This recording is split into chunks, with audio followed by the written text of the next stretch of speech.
এই চাওক ফুটপাথৰ দোকান ডুবি গৈছে। এয়া আমাৰ নাইট চুপাৰ আহি আছে ফালি ফালি।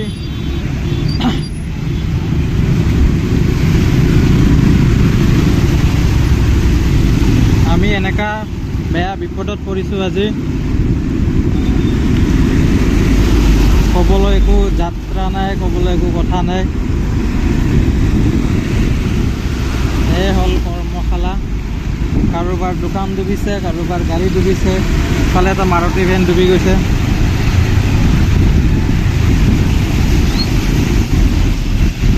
অবৈধ হৈ গৈছোঁ আমি, অবৈধ অপ্ৰিয়। বৰষুণ কমিছে, পানী কমা নাই। পানী কমিব বহুত সময় বাকী।